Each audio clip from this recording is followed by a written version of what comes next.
Welcome students. Today we will discuss Indian Contract Act of 1872. Essentials of valid contract. In addition to the requirements of Section 2H, which defines the term contract, Section 10 of the Act lays down 4 more conditions of validity or enforceability of a contract. They are: number 1, it is made by the free consent of the parties. 2, parties are competent to contract. 3, it is made for lawful consideration and with lawful object. And lastly, it is not expressly declared to be void. These are 4 more conditions as are given under Section 10. Now, they form part of separate chapters as promise forms part of offer and acceptance. But here we can have a summary of these chapters in brief. It is made by the free consent of the parties. That is, when offerer gets the consent of the acceptor to enter into contract, then the acceptor must give his consent without any foul methods used by the offerer, because it is a voluntary act. However, if offerer uses foul methods, then consent is not free. The names of foul methods are given as coercion. Coercion means use of physical force. Undue influence means use of mental force. Misrepresentation and fraud.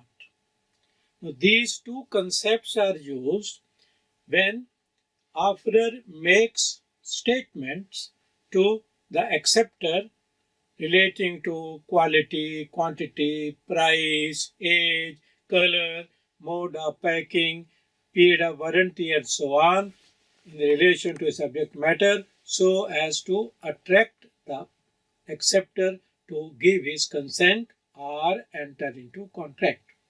Therefore, whatever statements the offerer makes, if they are true, then there is no problem at all. But when they are untrue, the untrue statements or incorrect statements are of 2 types.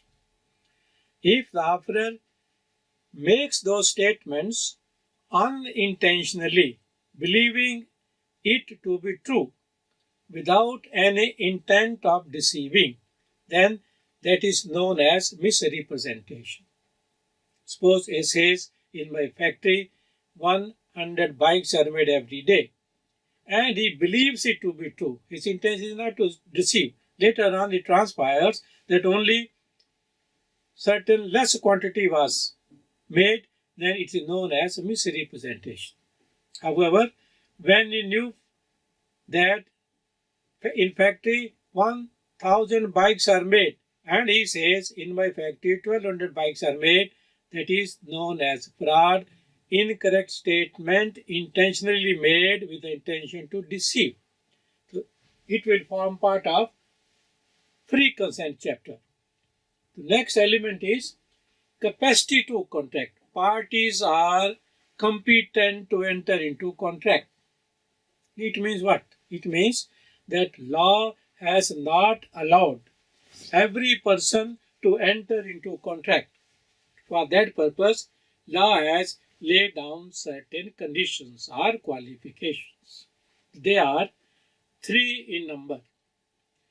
Every person is competent to contract if he is major in age, that is, he has attained 18 years. 2, he is of sound mind for the purpose of entering into contract. Now, the term sound mind means that he understands the terms and conditions of a contract, and also he can take a rational decision based on logic. What will be the impact of those terms and conditions upon his interests? Let us have an example. In these days, sale is going on everywhere. Now suppose there is a sale on shirts, that a shirt of 400 rupees is being sold at 200 rupees. Now the buyer knows that he is getting 2 shirts for the same price. So he understands the terms and conditions. Whether he knows second part or not, it is relevant in the context of a businessman, because we are referring to business law. Suppose he intends to invest 1 lakh rupees. He will certainly buy shirts worth rupees 2 lakhs. Now, shirts which are such a type will be sold out in the next winter season, not in this season, in the summer season. So he will have to store it. So what are the storage charges?